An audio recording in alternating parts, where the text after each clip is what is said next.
Tama na. Ano to? Wala na namang ulam? Mahal, pangako bukas may kakainin na tayo. Sinabi mo rin yan kahapon. Paano tong anak natin, ha? Paano natin ito bubuhayin? Mahal, please, magtulungan tayo.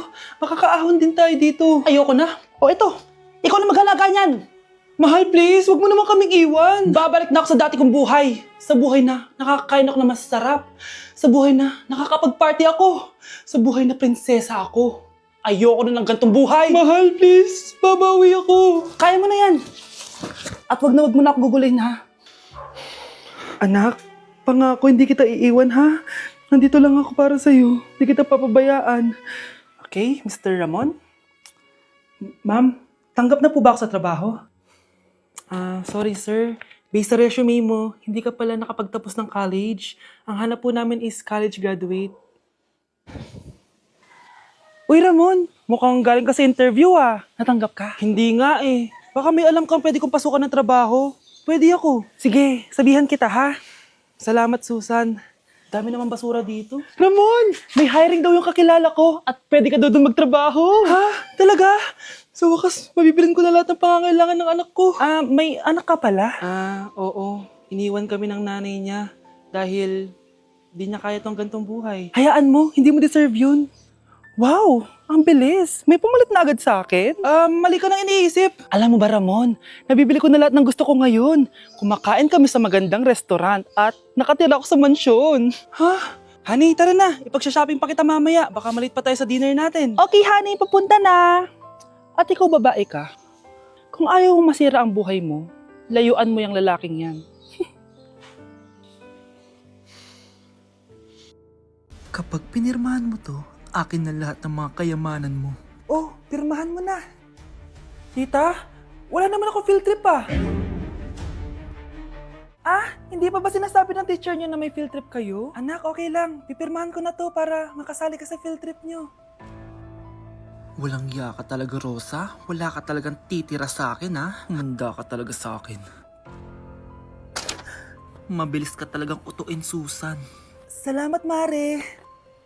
Ramon, napapirma ko na siya. Atin na ang bahay, pera at mga ari-arian niya. Magaling ka talaga, Rosa. Kaso kailangan na natin kumilos na mabilis. Kasi sabi ng doktor, nagre-recover na yung mata niya. Ano? Kaya bukas na bukas din, papalayasin na natin sila. Total, nakuha na natin ang gusto natin. Nay, bakit mo pinirmahan yun, ha? Maliban natin kung ano nilalaman ng papel na yun. Huwag kang mag-alala, anak. Malapit nang matapos ang maliligayang araw ng tatay mo at ng kabit niya. Tita, bakit may dala kang maleta? Aba, syempre. Lilipat na ako dito sa bago kong bahay. Ano? Tay, ano ibig sabihin nito, ha? Nakalagay dito sa papel na pinirmahan ng nanay mo na amin na tong bahay, mga sasakyan niya at ang mga pera niya.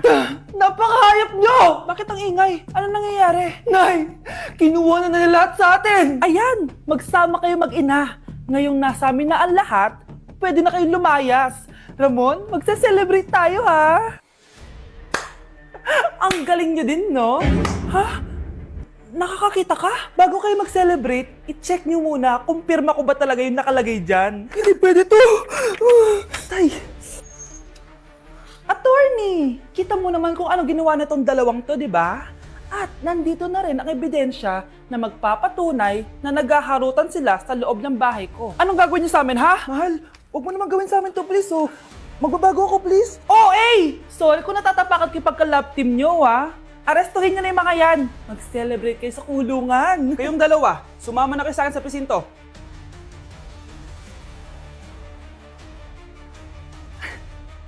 Kyle, anak, uuwi yung mga kapatid mo. Talaga, Nay? Tagal kong hinintay ito. Grabe, akala ko nakalimutan na nila tayo kasi successful na sila eh. Miss ko na sila. Tagal na din nung last na pumunta sila dito. O sige na anak, hintayin mo sila sa labas ha. Maghahanda lang ako ng kakainin natin mamaya. Uy, Kyle, balita ko, uuwi yung mga kapatid mo ah. Opo tita. Paano niyo po nalaman? Basta! Siguro proud yung nanay mo kasi successful yung mga anak niya, no? Oo naman, tita. Nagbunga lahat ng paghihirap ni nanay sa kanila. Deserve nyo yan. Malapit nyo nang malaman ng totoo walang sikretong hindi nabubunyag. Pasok na po ako, tita. Sige. Hello, Nay! Nandito na yung anak mong doktor all the way from New York! Hi, Nay! Nandito na yung anak mong teacher, all the way from Central Elementary School! Hello, Nay! Nandito na yung anak mong engineer. Naiyak naman ako. Nakumpleto din kayo magkakapatid. Sana nakikita to ng tatay niyo. Masaya ako na nandito kayo, ate, kuya. Sana maging successful din ako na kagaya niyo. O siya na, kumain na kayo ha? Galing pa kayo sa malalayo eh. Wow naman, Mare. Bigatin na yung mga anak mo. Saya-saya. Oo naman, Mare. Ilang taon din akong kumayod para mapagtapos lang sila. Pero worth it naman, di ba? Teka, Mare, para mas masaya, may kailangan kang malaman. Oh, eto. Ha? Ano to, Mare?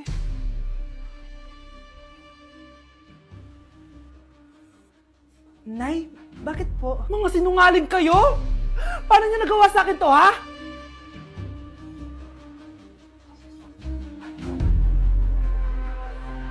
Hala, iba na section ko. Saan yung section 1? Ba't napunta ako dito? Ito na ba yung section 1? Good afternoon, everyone, especially to all of the panelists, advisors, and especially to our co-researchers who attend this virtual conversation. So, good afternoon, everyone. Nakamatay ng dahil sa iyo, ma'am. Ibig sabihin po nito ay kabayanihan ng mga Pilipino na isinakripisyo ang kanilang buhay para sa kalayaan ng ating bansang Pilipinas. Huwag lang tayo puro salita! Dapat ipinapakita din natin sa ating ginagawa! Ikaw, bago ka lang dito, di ba? What is the biggest mistake? Ma'am, the biggest beef stick. Anong beefsteak, ha? Alis na ako dito. Okay, class. Oh, Jessica. Buti pumasok ka pa. Ang dami mo na miss na quiz. Bagsak ka na sa akin. Nagbakasyon ako. Na-stress kasi ako sa'yo. Ang dami mo kasi pinapagawa. Aba, bakit? Hindi lang naman ikaw ang pinapagawan ko. Lahat kayo. Ano ka dito, prinsesa? Oo. Sa bahay namin, ako ang prinsesa. Kaya kayong lahat, sumunod kayo sa akin. Pumunta ka sa guidance office. Hindi po, ate. You go to the principal's office. Tandaan mo, kami ang nagpapasahod sa'yo, di ba? Ano nangyayari kay ma'am? Hala si ma'am! Ang ganda-ganda ko na naghanap ka pa ng iba. Hala, heartbroken ata si Cheska. This sir, feeling main character kasi. Tumatawa ka? Masaya kayo, ha? Kapag heartbroken ako, bawal magmasaya. Eh ano naman kung heartbroken ka? Pakinamin. Oh, come on, Samantha. Hindi mo pa naman na-experience ang magka-jowa. Kasi walang nagkakagusto sa bukang yan. Hi! Ako pala si Scarlett. Bago lang ako dito. Oh, pake ko. Tsaka tanggal mo nga yung makeup mo. Dapat ako lang yung maganda dito sa school. Sino ka ba para utusan ako? Feeling main character? Kadiri? Anong sabi mo? Mag-sorry ka sa akin! Sorry! Not sorry. Tsaka mukhang asin kapag may ibubuga ka na. Nakahanap din ng katapat si Cheska. Walang yatong babaeng to. Ako ang main character dito sa school. Bye! Humanda ka sa akin. Hala! Nalipat na naman ako ng classroom! Bakit kinder yung nakalagay dito? Saan yun? Ba't puro mga bata yung nandito? Hi mga bata! Ang lesson natin ngayon ay addition. Sino dito ang makakasagot ng 1 plus 1? Ang dali naman ng lesson dito. Ma'am, 1 plus 1 is equals to 2. Correct! Mga bata, 5 claps para kay Scarlett. Hindi niyo ba alam yun? Mga bata, science na tayo ha? Ilan ang planeta sa solar system natin? Ba't walang nagtataas ng kamay? Ma'am, there are 8 planets in our solar system. Correct! Siguro nag-a-advance reading si Scarlett. Lo, ba't parang walang alam yung mga kaklase ko? Okay, tatatakan ko ng star sa kamay ang makakasagot neto. What are the primary colors? Ha? Ba't ang dadali na subject dito? Last sem, nag-research lang ako eh. Ma'am, the primary colors are red, blue, and yellow. Wow! Mukhang may magiging top 1 na tayo ah. Hala, mukhang magiging top 1 pa ako dito. Namali siya ng classroom. Okay. Scarlett Iha, namali ka daw ng classroom, oo. Lumipat ka na lang dun sa grade 12. Ano? Siya ba'y napunta sa kinder? Alright, may bagong dating tayo, class. Miss, pwede mo bang sagutin itong nasa blackboard? Ano yan? Madali lang yan. Madali? Sir, babalik na lang pala ako sa kinder. Buti ba doon magiging top 1 ako? Bye! OMG, grabe yung baha oh! For sure marami naman nakurakot si Dad. Paldo!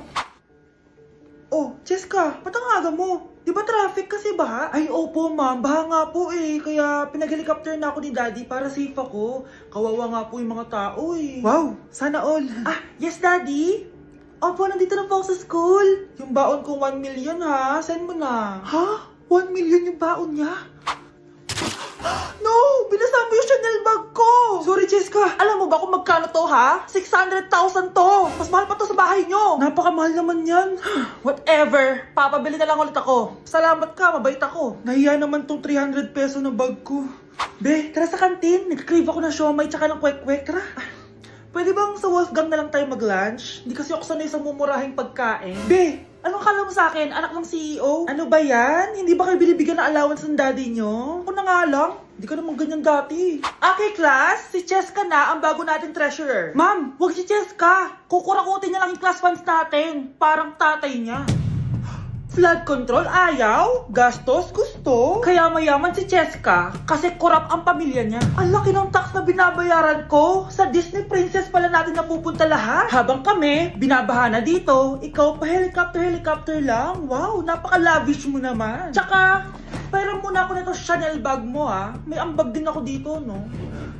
Hindi kami titigil hanggat walang nakukulong. Deserve niyong magdusa. Gusto ko lang maging malinaw sa inyo na dito sa klase ko, ako ang nasusunod. Naintindihan? Ma'am, ito po yung assignment ko. Anong klaseng assignment to? Parang ginawa lang ng bata. Mababa lang grades mo dito ah. Pinaghirapan ko yung assignment na yun. Sino ang pambansang bayani natin? Ma'am, Scarlett, ang pambansang bayani natin ay si... Oops! Napakabagal mo sumagot. ang pambansang bayani natin. Straight to the point ang kailangan ko sagot. Ayusin yung sumagot ha. Hindi na kayo elementary. Opo, ma'am. Pinayagan ba kita kumain sa loob ng klase ko? Ma'am. Akin na yan. Kung ayaw niyong binabastos kayo, wag niyo akong bastusin. Oo, be. Kain tayo sa labas mamaya, ha?